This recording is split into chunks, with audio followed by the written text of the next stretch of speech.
Hello Rama Tamil வியூவர்ஸ்க்கு hi. நம்ம இன்னைக்கு ஹேட் டு லவ் கான்செப்டில் எபிசோட் 8ல் என்ன நடக்குதுன்னு பார்க்கலாம். லாஸ்ட் எபிசோடில் பார்த்தோம்னா லில்லிக்கு ஷான் ஃபோன் வாங்கிட்டு வந்து கொடுத்துருப்பாரு. லில்லியும் அதை வாங்கிட்டு இந்த ஷான் நல்லவனாக தான் இருப்பானோ, நம்ம தான் அவனை தப்பாக புரிஞ்சுக்கிட்டோமோ அப்படின்னு லில்லி யோசிச்சுக்கிட்டு ஷான் மேலே சின்னதாக ஃபீலிங் வந்திருக்கும். இந்த எபிசோட் ஓப்பனிங்கில் லில்லியோட ஸ்டெப் மாம் லில்லி நாளைக்கு காலையிலே நான் போய் போலீஸ் ஸ்டேஷனில் கம்ப்ளைண்ட் பண்ணுவேன்னு அவங்க அப்பா கிட்ட சொல்லியிருந்திருப்பாங்க இல்லையா. அதை நினச்சி லில்லியோட ஸ்டெப் மாம் தூங்காத இருந்திருப்பாங்க. அதே பயத்தில் வெளியே வந்து ஷானுக்கு கால் பண்ணி கூப்பிடுறாங்க. ஷான் வந்த உடனே இவங்க அழுது ஆர்ப்பாட்டம் பண்ண ஆரம்பிச்சிடுறாங்க. என்னை யாரும் நம்ப மாட்டேங்கிறாங்க, என்னை எல்லாரும் வெறுக்கிறாங்க. நீ அந்த கொலகாரனை பிடிச்சின்னா என்கிட்ட முதல்ல கொண்டு வா, நான் அவங்ககிட்டே கேட்கணும். நான் தான் உனக்கு காசு கொடுத்து லில்லியை கொலை பண்ண சொன்னான்னு கேட்கணும். அவன் சொன்னாதான் இவங்க எல்லாரும் நம்புவாங்க அப்படின்னு சொல்லிட்டு ரொம்ப அழுது நடிச்சு ஷானை எமோஷ்னலாகவே பிளாக்மெயில் பண்ணுவாங்க. ஷானும் சரின்ட்டு அங்கேருந்து கிளம்பிடுவாரு. அடுத்ததான் லில்லியை காட்டுறாங்க. லில்லிக்கு ஷான் ஒரு மொபைல் வாங்கிட்டு வந்து கொடுத்ததால லில்லி என்ன பண்ணுறாங்க, ஷானுக்கு பதிலாக ஒரு கிஃப்ட் பண்ணணும்னு நினச்சிட்டு ஒரு பர்ஃப்யூம் பாட்டில் வாங்கிட்டு வந்திருப்பாங்க. அதை ஷானுக்கு கொடுக்கறதுக்காக ஷான் ரூமை போயிட்டு தட்டிக்கிட்டு இருப்பாங்க. இவங்க சத்தம் கேட்டு லில்லியோட ஸ்டெப் மாமும் அங்கே வந்துடுறாங்க. இங்கே இந்த நேரத்தில் என்ன பண்ணுறேன்னு கேட்டுக்கிட்டே வராங்க. அப்போ லில்லியோட கையில் பர்ஃப்யூம் பாட்டில் இருக்கிறதையும் பார்த்துட்டு இந்த நேரத்தில் ஒரு பையனோட ரூமுக்கு தனியாக வந்திருக்க, அதுவும் கையில் பர்ஃப்யூம் பாட்டிலோட அப்படிங்கிறாங்க. லில்லி இருந்துட்டு இதில் உங்களுக்கு என்ன பிரச்சனை இருக்குன்னு சொல்லி கேட்குறதுக்கு, நீ வெளியே போய் நான் தான் உன் ஸ்டெப் மாம்னு சொல்லிடாத, அப்புறம் எல்லாரும் உனக்கு எதுவுமே நாங்கள் சொல்லி கொடுக்கலன்னு நினச்சிட்டு எங்களை தப்பாக பேசுவாங்க அப்படிங்கிறாங்க. இதை சொல்ல மாட்டாங்க, நான் உங்களை மாதிரி கண்ட்ரோலை மீறி நடக்கிறவ இல்லைன்னு சொல்லுவாங்க அப்படின்னு சொல்லிட்டு அங்கேருந்து கிளம்புறாங்க. அப்போ இவங்களும் கோவப்பட்டு பின்னாடியே போகிறாங்க. பின்னாடியே போய் லில்லியோட முடியை பிடிச்சி இழுத்துடுறாங்க. லில்லியை விட சொல்கிறாங்க, ஆனால் அவங்க விடுற மாதிரி இல்லை. அதனால் என்ன பண்ணிடுறாங்க, அவங்க ஸ்டெப் மாமோட காலை தட்டி விட்டுறாங்க. ஸ்டெப் மாம் கீழே விழுந்ததே அடிக்க போகிறாங்க. ஸ்டெப் மாம் இவங்கள தள்ளி விட்டுட்டு இவங்க கழுத்தை பிடிச்சி நெரிக்க ஆரம்பிச்சிடுறாங்க. அந்த டைமில் நல்ல வேலையை டாக்டர் வந்துடுறாரு. டாக்டர் வந்து அவங்க ஸ்டெப் மாமா தள்ளி விட்டுறாரு. ஸ்டெப் மாமும் நீ சாகணும்னா சாகு, என்னை டிஸ்டர்ப் பண்ணாது அப்படின்னு சொல்லிட்டு அங்கேருந்து உள்ளே போயிடுறாங்க. லில்லியை டாக்டர் தான் சமாதானப்படுத்தி அனுப்பி வைக்கிறாரு. அப்படியே அடுத்த நாள் காலையிலே ஆகுது. லில்லி ரெடி ஆகிட்டு கீழே இறங்கி வருவாங்க. அப்போ லில்லியோட ஸ்டெப் மாமும் அவங்க அப்பாவும் ஹாலில் உட்காந்துருப்பாங்க. அப்போ இவங்க வேணும்ட்டே வந்துட்டு என்ன சொல்கிறாங்கன்னா, நான் இன்னைக்கு போலீஸ் ஸ்டேஷனில் போயிட்டு அந்த கொலகாரனை பற்றி கம்ப்ளைண்ட் பண்ண போகிறேன், எங்கே இந்த ஷான் அப்படின்ட்டு தேடுறாங்க. ஷானும் அவங்க உள்ள வந்துடுறாரு. அதுக்கப்புறம் ஷான் வெளியே வரக்குள்ள பின்னாடியே லில்லியும் வராங்க. ஷானும் கார் கிட்ட வந்து நிற்பாரு. அப்போ லில்லி கவனிக்காம வந்து ஷான் மேலே இடிச்சிடுறாங்க. இடிச்சிட்டு நீ நிற்கக்குள்ள என்கிட்ட சொல்ல மாட்டியா அப்படின்னு சொல்லிட்டு அவர்கிட்ட சண்டை பிடிக்க போவாங்க. அப்போ ஷான் இருந்துட்டு உனக்கு யார் சொன்னா என் பின்னாடியே வந்து என் பக்கத்தில் வந்து நிற்கிறதுக்கு அப்படின்னு சொல்லி அவரும் கத்தி விடுவார். லில்லியும் ஷானை பிடிச்சி திட்டி விட்டுட்டு காரில் போய் உட்காந்துக்கிறாங்க. லில்லியை காரை விட்டு வெளியே வர சொல்லுவார். ஆனால் அவங்க இல்லை நான் வரமாட்டேன்னு சொல்லிட்டு ஷானோட காலரை பிடிச்சி இழுத்துட்டு நீ உள்ளே உட்காடுறியா இல்லையாங்கிறதுக்கு அவரு இல்லைன்ட்டு கார் டோரை ஓப்பன் பண்ணி லில்லியை பிடிச்சி வெளியே இழுத்துருவாரு. அப்போ ரெண்டு பேருமே பக்கத்தில் வந்துருவாங்களா. அப்புறம் கொஞ்ச நேரத்தில் ரெண்டு பேருமே விலகிக்குவாங்க. ஷான் இருந்துட்டு நீ வீட்டில் இரு, நான் போயிட்டு தனியாக பார்த்துக்கிறேன் இது அப்படின்னு சொல்கிறதுக்கு, இல்லை நானும் வருவேன், நான் வந்து அவனை நீ ட்ரா பண்ணுறதுக்கு நான் உனக்கு ஹெல்ப் பண்ணுறேன் அப்படிங்கிறாங்க. ஷானும் ரெக்வஸ்ட் பண்ணி கேட்பாரு, நீ இங்கே இரு நான் தனியாக இதை பார்த்துக்கிறேன் அப்படின்னு. லில்லியும் இல்லை நான் இருக்க மாட்டேன், உனக்கு எதுவும் பயமாக இருக்கா, இதில் ஸ்டெப் மாம் இன்வால்வ் ஆகிருப்பாங்கன்ட்டு பயப்படுறியா அப்படின்ட்டு கேட்குறாங்க.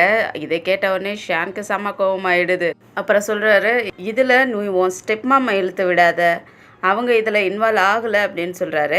அதுக்கு லில்லியும் நான் கண்டிப்பாக போலீஸில் கம்ப்ளைண்ட் பண்ணுவேன், இந்த பிரச்சனை இதோட முடியாது அப்படின்னு சொல்லிட்டு காரில் போய் உட்காந்துக்கிறாங்க. ஷானும் எவ்வளவோ சொல்லி பார்க்குறாரு, ஆனால் லில்லி கேட்குற மாதிரியே இல்லை.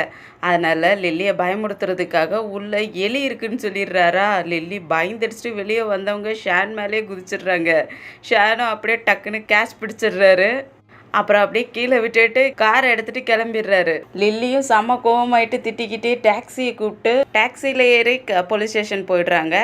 இவங்க போனதுக்கு அப்புறம் டாக்டர் லில்லியை பார்க்கறதுக்காக ஏதோ ஃபுட்டெல்லாம் வாங்கிட்டு வருவார். அதே சமயம் அந்த கோனும் ஃப்ளவர் பொக்கையெல்லாம் எடுத்துகிட்டு வருவான்.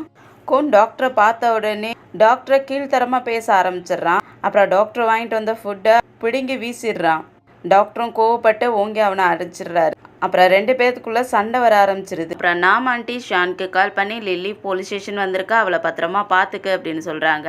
லில்லியும் போலீஸ் ஸ்டேஷன் வந்துடுறாங்க. ஷானும் டாக்ஸிக்கு முன்னாடி வந்து நிற்கிறாரு. ஆனால் லில்லி டாக்ஸி விட்டு இறங்கி ஷான் கிட்ட பேசாதே அப்படியே உள்ளே போகிறாங்களா. ஷானும் பின்னாடியே வந்து கை பிடிச்சி இழுத்துட்டு நீ எதுக்கு இங்கே வந்த, உனக்கு எதுவும் ஆபத்து வந்துருச்சுன்னா என்ன பண்ணுறது, நான் இதை பார்த்துக்கிறேன் அப்படின்னு சொல்லுவார். ஆனால் லில்லி இருந்துட்டு, நீ என் மேலே கேர் எடுத்துக்கிற மாதிரிலாம் நடிக்க வேணாம், நீ அந்த ஸ்டெப் மம் மேலே தான் கேர் எடுத்துக்கிற, நான் அவங்க உண்மையான முகத்தை வெளிக்கொண்டு வருவேன் அப்படின்னு சொல்லிட்டு உள்ளே போக பார்ப்பாங்க. ஷான் கையை பிடிச்சி இழுத்துட்டு, நீ இதில் இன்வால்வ் ஆக வேணாம், நான் இதை பார்த்துக்கிறேன் அப்படின்னு சொல்லிட்டு ஷான் உள்ளே போக பார்ப்பாரு. அப்போ லில்லி பிடிச்சி இழுத்துட்டு, நானே போலீஸை பார்த்து கம்ப்ளைண்ட் பண்ணி அந்த கொலைகாரனை பிடிக்க போகிறேன் அப்படின்னு சொல்லிட்டு உள்ளே போயிடுறாங்க. லில்லியும் போலீஸுக்கிட்ட கம்ப்ளைண்ட்லாம் எழுதி கொடுத்துட்டு அந்த கொலைகாரனுடைய முகத்தை ட்ரா பண்ணுறாங்க. ஷானோட ஃப்ரெண்டும் அந்த கொலைகாரனுடைய முகத்தை ட்ரா பண்ணி பார்த்துட்டு ஷான் கிட்ட காட்டுறாரு. ஷானும் வாங்கி பார்த்துட்டு, இது என்ன பண்ணி வச்சிருக்க, இப்படி வரைஞ்சி வச்சிருக்கேன்னு சொல்லி 2 பேரும் அங்கேயே சண்டை பிடிக்க ஆரம்பிச்சிடுறாங்க. லில்லி திரும்பவும் அந்த கொலைகாரனோட முகத்தை ட்ரா பண்ண சொல்லுவாங்க. அதுவும் திரும்பவும் தப்பாகவே வருமா? அதனால ஷான் அவரவே அந்த கொலைகாரனோட முகத்தை ட்ரா பண்ணுவார். அது சரியாக வந்திருக்கும். அதுக்கப்புறம் போலீஸில் அதை கொடுத்துட்டு வெளியே வருவார். லில்லியும் பின்னாடியே வந்துட்டு தேங்க்ஸ் சொல்கிறாங்க. அதுக்கு ஷான் சொல்கிறாரு, இதுக்கு ஒன்றும் பிரச்சனை இல்லை, நீ ஒரு முட்டாள், அதிகமாக பேசிக்கிட்டே இருக்க, ஒரு வாயாடி மாதிரி, தேவையில்லாத கண்டதெல்லாம் யோசிக்கிற அப்படின்னு சொல்கிறாரு. அதுக்கு லில்லி இருந்துட்டு, உனக்கும் என் ஸ்டெப் மாமுக்கும் ஏதோ சம்மந்தம் இருக்குது, அதனால தான் நீ என்னை நம்ப மாட்டேங்கிற அப்படின்னு சொல்கிறாங்க. அதுக்கு ஷான் சொல்கிறாரு, உங்கள் ஸ்டெப் மாம் உங்கள் கூட இருக்கிறதுக்காக அவங்க ஃபேமிலியவே விட்டுட்டு வந்திருக்காங்க, நீயே இன்னும் அவங்கள அக்செப்ட் பண்ணிக்க மாட்டேங்கிற அப்படின்னு சொல்லி கேட்குறாரு. ஒரு பொண்ணு அவங்க ஃபேமிலி அவங்க பிள்ளைங்களெல்லாம் விட்டுட்டு இன்னொருத்தவங்களோட ஹஸ்பண்டை பிடிக்கிறாங்கன்னா அவங்க எனக்கு சின்சியராக இருப்பாங்கன்னு நீ நினைக்கிறியா? இப்போ எங்கள் அம்மாவும் இறந்துட்டாங்க, இதுக்கு பின்னாடிலாம் என்னோட ஸ்டெப் மாம் தான் இருப்பாங்கன்னு எனக்கு டவுட்டாக இருக்குது அப்படின்னு சொல்கிறாங்க. அப்போ ஷானும் அவங்க அம்மாவை பற்றி யோசிக்கிறாரு. அவங்க அம்மா மேலேயும் கொஞ்சம் டவுட் வரவும் ஆரம்பிக்குது. அப்போ லில்லி ஷானை பார்த்து யோசிக்கிறாங்க, நீ ஏன் எப்போ பார்த்தாலும் என் ஸ்டெப் மாம் பற்றி யோசிக்கிற, உனக்கும் அவங்களுக்கும் அப்படி என்ன சம்மந்தம் இருக்குது அப்படின்னு யோசிக்கிறாங்க. இதோடைய இந்த எபிசோடு முடியுது. லில்லி போலீஸ் ஸ்டேஷனில் போயிட்டு அந்த கொலைகாரனை பற்றி கம்ப்ளைண்ட் பண்ணுறேன்னு சொல்லிக்கிட்டே இத்தனை எபிசோடுக்கு அப்புறம் இப்போ தான் அந்த கொலைகாரனை பற்றி போலீஸ் ஸ்டேஷனில் கம்ப்ளைண்ட் பண்ணியிருக்காங்க. அவனுடைய முகத்தை ட்ரா பண்ணி கொடுத்துருக்காங்க. ஷானுக்கும் லில்லி பேசுனதை வச்சு அவங்க அம்மா மேலே கொஞ்சம் டவுட் வர ஆரம்பிச்சிருக்கு. திரும்பவும் லில்லி அவங்க ஸ்டெப் மாமோடைய உண்மையான முகத்தை எப்படி வெளியே கொண்டு வர போகிறாங்க, என்னென்ன நடக்க போகுதுன்னு நம்ம அடுத்தடுத்த எபிசோடில் வெயிட் பண்ணி பார்க்கலாம். இந்த வீடியோ பிடிச்சிருந்துச்சுன்னா லைக் பண்ணுங்கள், உங்கள் ஃப்ரெண்ட்ஸ் அண்ட் ஃபேமிலிக்கு ஷேர் பண்ணுங்கள். அப்படியே இந்த வீடியோ எப்படி இருக்குது, என்னோட எக்ஸ்ப்ளனேஷன் எப்படி இருக்குன்னு சின்னதாக ஒரு கமெண்ட் பண்ணி விடுங்க. அப்படியே நம்ம சேனலுக்கு சப்ஸ்கிரைப் பண்ணிவிட்டு ஆளுங்கிற பட்டனை கிளிக் பண்ணிக்கிங்க. அடுத்த எபிசோடில் சந்திக்கிற வரைக்கும் பாய்.